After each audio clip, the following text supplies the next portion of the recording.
जय हिंद प्यारे बच्चों, मैं हूं प्रदीप कुमार और आप देख रहे हैं अपने सबसे पसंदीदा चैनल लर्निंग प्रोसेस 4168 पर। तो प्यारे बच्चों, हम जो है पिछली क्लास में कंडीशंस से संबंधित कुछ प्रश्न किए थे जो बेहद ही इम्पोर्टेंट थे।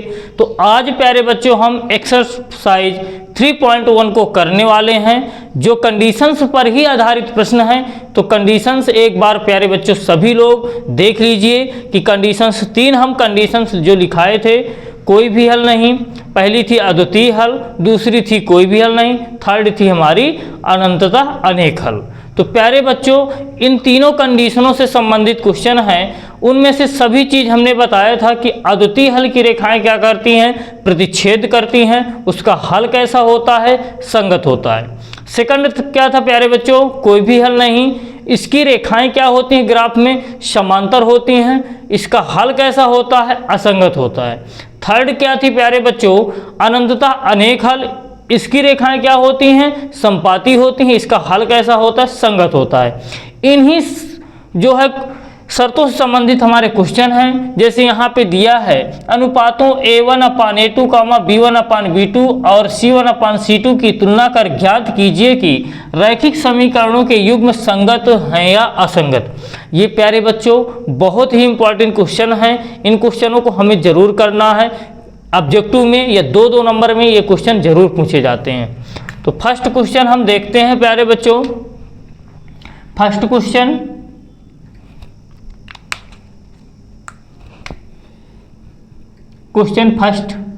फर्स्ट का पहला क्वेश्चन क्या है, 3x + 2y = 5। इक्वेशन थर्ड क्या है, 2x - 3y = 7।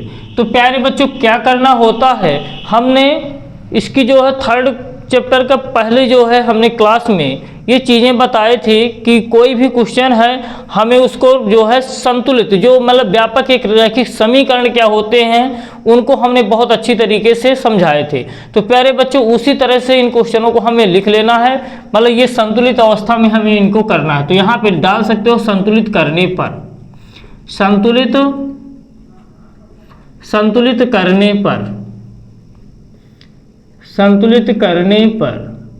संतुलित करने पर क्या करना होता है, 3x + 2y, इसको क्या करना है प्यारे बच्चे, इस साइड ले आना, -5 = 0। कुल मिलाकर के हमें बराबर में 0 करना है। 2x - 3y - 7 = 0। अब ये संतुलित हो गए। फिर क्या बोला है क्वेश्चन में प्यारे बच्चों, A1/A2, B1/B2 और C1/C2 की तुलना कर ज्ञात कीजिए कि रैखिक समीकरणों के युग्म संगत हैं या असंगत। तो यहाँ पे लिखेंगे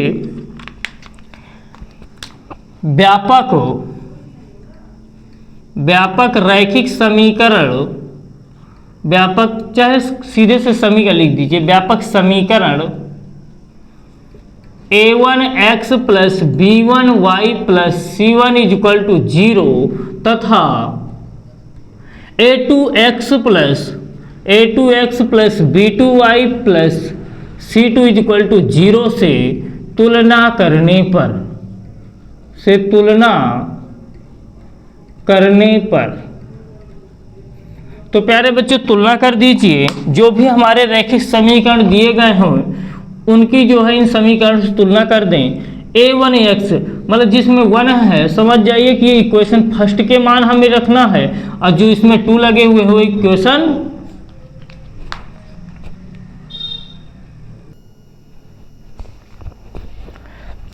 प्यारे बच्चों थोड़ा सा दिक्कत आई होगी लाइट चली जाने के कारण।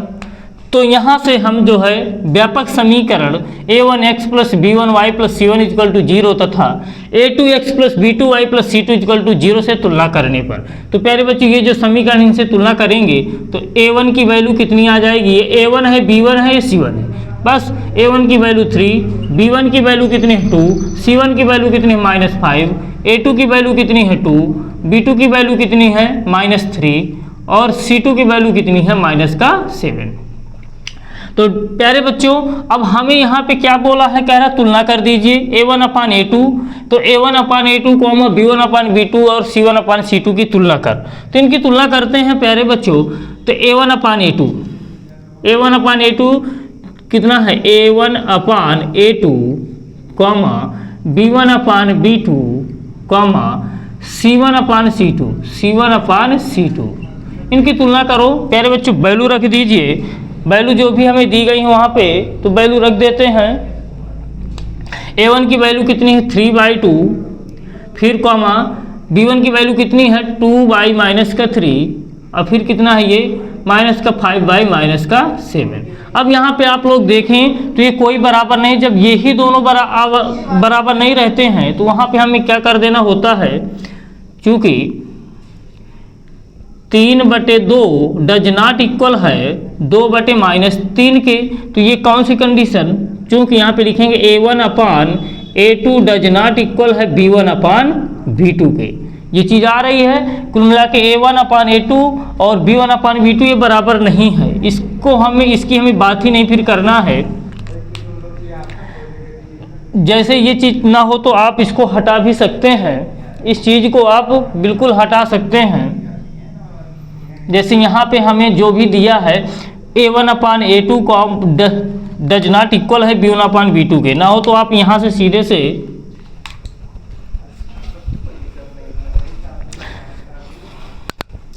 से आप इसको रब कर सकते हैं। यहाँ पे एक चीज़ कर दें कि A1/A2 की वैल्यू रखे हैं B1/B2 की वैल्यू। जैसे ये बराबर नहीं तो तीसरे को रखने की आवश्यकता ही नहीं है, आप ना रखिए। यहाँ पे आपको क्या दिख रहा है कि ये डज नॉट इक्वल, सीधे से बराबर नहीं है, क्योंकि यहाँ 3/2 है और ये क्या है 2/3 है, ये बराबर हो ही नहीं सकता। तो जैसे ये चीज़ मिल गई तो अगला हमें रखना ही नहीं है। अब हमें क्या है यहाँ पे, चूँकि A1/A2 does not equal B1/B2 है, जो कि अद्वितीय हल है, जो कि ये कहे की कंडीशन होती है अद्वितीय हल की, अद्वितीय हल है। अब ये अद्वितीय हल अगर होता है तो उसका हल कैसा होता है, संगत, उसका हल कैसा हो जाता है, संगत। इसलिए इनका हल क्या होगा, इनका हल संगत होगा, संगत होगा, यह संगत हल है, ऐसे भी लिख सकते हो। देख लिया कि क्वेश्चन में मतलब कुछ नहीं है, हमें जो है तुलना करना है, कंडीशन में रख देना, जो भी कंडीशन लग रही है उसके हिसाब से हमें रख लेना है, बस लिख देना है कि ये संगत है कि असंगत है, वो हमें कंडीशन के अकॉर्डिंग पता चल जाएगा। तो नेक्स्ट क्वेश्चन देखते हैं प्यारे बच्चों। नेक्स्ट क्या है 2x, बस हम जो है यहाँ पे समीकरण लिखे ले रहे हैं।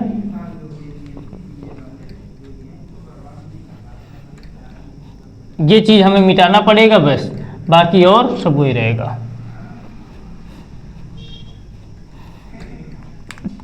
सेकंड क्या है प्यारे बच्चों 2x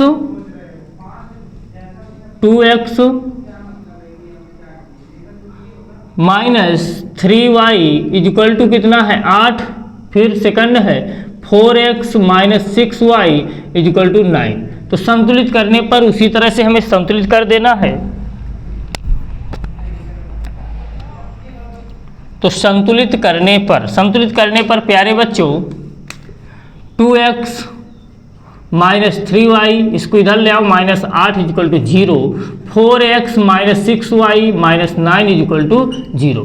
तुलना करोगे प्यारे बच्चों तो A1 की वैल्यू 2 है, B1 की वैल्यू -3 और C1 की वैल्यू कितनी है -8, A2 की वैल्यु कितनी है 4, B2 की वैल्यू कितनी है -6 और C2 की वैल्यू कितनी है -9। अब सेम उसी तरह से रखिए 2/4, फिर आगे कितना है -3/-6, ये बराबर मिल रहे हैं तो आगे भी उसको लिखना है -8/9। अगर यहीं पे बराबर ये ना होते तो हमें नहीं रखना था, बराबर है। देखिए चाहे 2 एकम 2, 2 दूनी 4, 3 एकम 3, 3 दूनी 6 कट जाएंगे, ये ऐसे हमने रख लिया। अब ये देखो 2/4 बराबर, इसको काट दीजिए, 2 एकम 2, 2 दूनी 4, तो कितना है 1/2 बराबर है 3 एकम 3, 3 दूनी 6, 1/2 यहाँ भी डज नॉट इक्वल है, यहाँ बराबर नहीं है 8/9। तो यहाँ पे लिखो चूंकि ये कौन सी कंडीशन हो गई, A1 अपान A2 इक्वल है B1 अपान B2, ये दोनों मान बराबर है, does not equal C1 upon C2। ये किसकी कंडीशन है, जो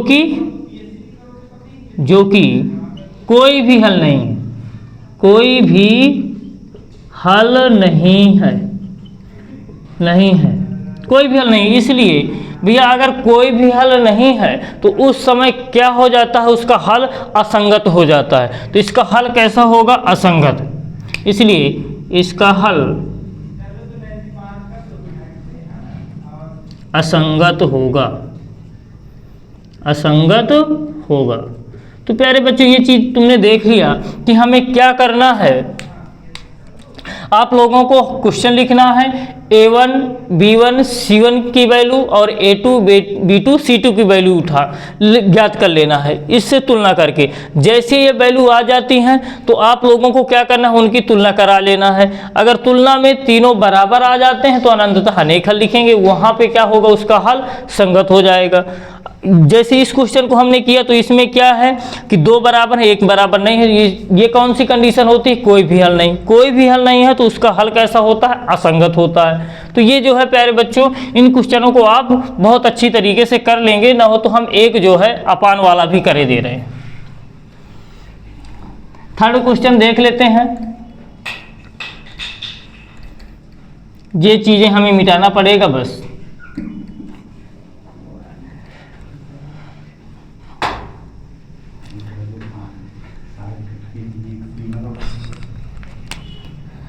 third number question,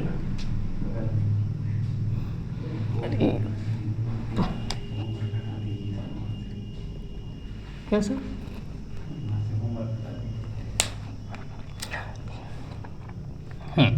third question क्या है प्यारे बच्चों, 3/2x फिर कितना है plus 5/3y equal to 7। Second है हमारा इक्वेशन 9x माइनस का 10y इक्वल टू कितना है 14। अगर चाहो तो आप प्यारे बच्चों क्या कर सकते हैं, इस क्वेश्चन को भी, ये जो समीकरण है इसको भी इस तरह का जो है बना सकते हो। कैसे करना होगा, एलसीएम ले लीजिए। एलसीएम कितना आएगा इनका, 2 3 6, तो 2 3 6 3 बार जाएगा, 3 को ऊपर गुणा करा दो, 3 त्रिकाई 9x। फिर यहाँ पे 3 दूनी 6 2 बार जाएगा, 2 का ऊपर गुणा करा दो तो प्लस का 5 दूनी 10y इक्वल टू कितना है 7। अब जो है क्रॉस मल्टीप्लाई करा दीजिए। इसको ना हो तो हम पहले मिटा लेते हैं, इसको बना लेते हैं। क्रॉस मल्टीप्लाई जैसे कराओगे तो 9x अब प्लस का 10y इक्वल टू कितना आ जाएगा 6 7 42। ये हमारा इक्वेशन फर्स्ट बन जाएगा पूरी तरह से। सेकंड कितना है 9x माइनस का 10y इक्वल टू 14। अब उसी तरह से हमें संतुलित कर लेना है। जिस हिसाब का ये क्वेश्चन थे उसी हिसाब के हमारा क्वेश्चन पूरा बन गया है। अब जो है हम संतुलित कर लेंगे। तो संतुलित करें प्यारे बच्चों, 9x प्लस का 10y माइनस के 42 इक्वल टू 0। फिर 9x माइनस 10y माइनस के 14 इक्वल टू 0। फिर व्यापक समीकरण तुलना करोगे तो A1 B1 C1 A2 B2 C2। A1 की वैल्यू कितनी है 9, B1 की वैल्यू कितनी है प्लस का 10, C1 की वैल्यू कितनी है माइनस का 42, A2 की वैल्यू कितनी है 9, B2 की वैल्यू कितनी है माइनस का 10 और C2 की वैल्यू कितनी है माइनस के 14। अब हमें क्या करना है, A1 अपान A2 कितना है हमारा 9/9 कॉमा, फिर इसके बाद 10 बटे कितना कर देना है 10 बटे माइनस का 10। फिर इसके बाद C1 अपान C2 रखना है क्योंकि इस हिसाब से हमें बोला गया है। C1 अपान C2 कितना है माइनस के 42 अपान माइनस का 14। अब यहाँ देखिए कि क्या इक्वल है क्या नहीं इक्वल है, हमारे ये ही नहीं हमारे बराबर हो रहे हैं। तो हमें इसको देखना ही नहीं, सीधे से यहाँ पे लिख देना है 9/9। इसको काटना हो तो काट सकते हो, यहाँ से ये कैंसिल आउट हो जाएगा, ये भी कैंसिल आउट हो जाएगा। लेकिन यहाँ पे 1 आया है और यहाँ पे -1 आया, तो क्या प्लस का 1 और माइनस का 1 बराबर हो सकते नहीं हो सकते हैं। तो यहाँ पे सीधे डज नॉट इक्वल, बटे में 1 लगाना हो तो लगा सकते हो, ये लीजिए। तो यहाँ पे लिखेंगे A1 upon A2 does not equal B1 upon B2। जब ये चीज़ हमें अद्वितीय वाली मिल जाती है तो हमें अगला उसको हमें करना ही नहीं है। ये हमारी कौन सी कंडीशन होती है? अद्वितीय हल। कौन सी कंडीशन है? अद्वितीय हल। अद्वितीय हल है। अभी अद्वितीय हल अगर होता है तो कैसा हल होता है? संगत। इसलिए इनका हल कैसा होगा? इनका हल संगत होगा। ये प्यारे बच्चों क्वेश्चन हमारा पूरी तरह से सॉल्व हो गया। नेक्स्ट क्वेश्चन जो है हम होमवर्क में देते हैं, आप इसको ट्राई कीजिएगा। अगर कहीं भी दिक्कत आ रही है तो आप जो है हमें कमेंट बॉक्स में बताइएगा, तो हम इसको भी सॉल्व कर देंगे। नेक्स्ट क्वेश्चन है हमारा अनुपातों A1 अपान A2 B1 अपान B2 और C1 अपान C2 की तुलना कर ज्ञात कीजिए कि निम्न समीकरण युग्म द्वारा निरूपित रेखाएं एक बिंदु पर प्रतिच्छेद। अब सेम वही चीज है प्यारे बच्चों, सेम यही चीज करना होगा। मात्र यहाँ पे अगर इसी क्वेश्चन में बोल देता कि ये प्रतिच्छेद करती हैं कि समांतर हैं कि संपाती हैं, तो प्यारे बच्चों अद्वितीय हल अगर आएगा तो उसमें हमें क्या लिखना होगा? प्रतिच्छेद करती हैं। अगर आ जाएगा कि यहाँ पे कोई भी हल नहीं तो उसकी रेखाएं कैसी हो जाती हैं? समांतर हो जाती हैं। अगर इसी में आ जाएगा, कंडीशन हमारी लग जाएगी अनंतः अनेक हल वाली, तो उसकी रेखाएं क्या होती हैं? संपाती होती हैं। मतलब यहाँ तक हमें पूरा प्रोसेस करना है, बस यहाँ पे इसकी जगह पे हमें लिखना होगा। तो देखते हैं क्वेश्चन फर्स्ट।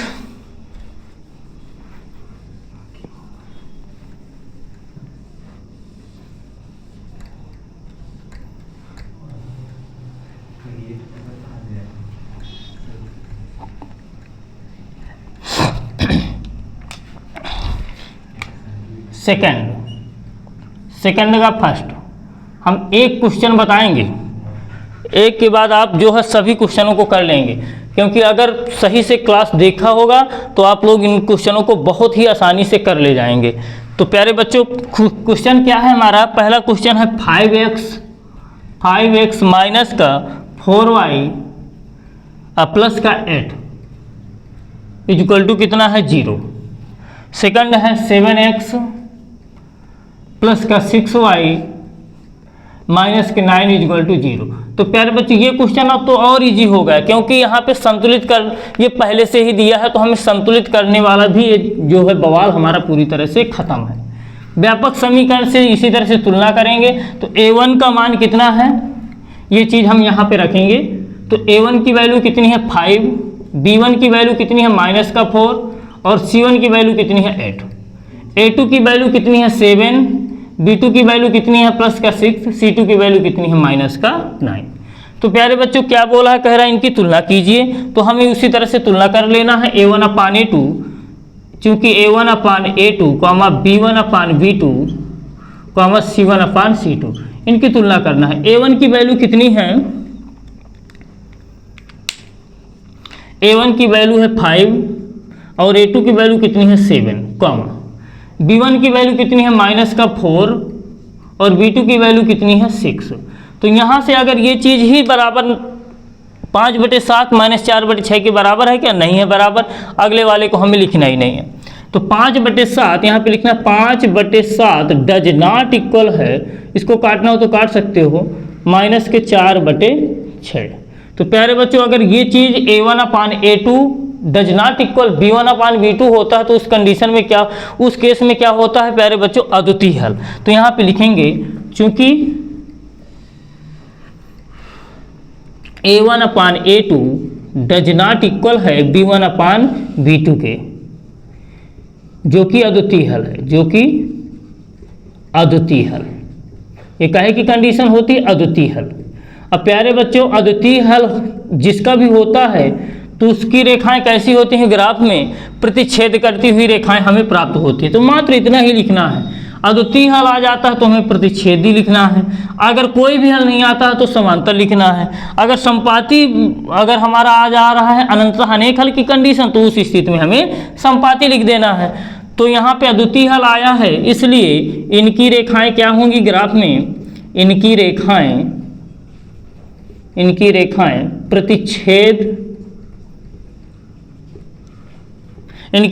प्रतिच्छेद करती हैं या इनकी रेखाएं प्रतिच्छेद करेंगी, ये भी लिख सकते हो, करेंगी इनकी रेखाएं प्रतिच्छेद करेंगी। तो प्यारे बच्चों ये क्वेश्चन जो है इस हिसाब से जो है पूरी तरह से हमारा सॉल्व हो गया। और जो भी यहाँ पे क्वेश्चन दिए गए हैं मात्र हमें कंडीशन पे ध्यान देना है, जो भी कंडीशन लग रही है उसी के अकॉर्डिंग हमें जो है उसका उत्तर देना है। तो प्यारे बच्चों ये जो है क्वेश्चन ये भी आप लोगों के लिए होमवर्क रहेगा। और ये भी अगर कहीं भी दिक्कत आ रही है तो आप जो है निसंकोच आप अपना डाउट, अब जो भी समस्या उसको सेंड कीजिए कमेंट बॉक्स में, हम आपकी जो है समस्या को पूरी तरह से सॉल्व करेंगे। तो प्यारे बच्चों आज के लिए बस इतना ही, तो मिलते हैं अगले नेक्स्ट वीडियो पर।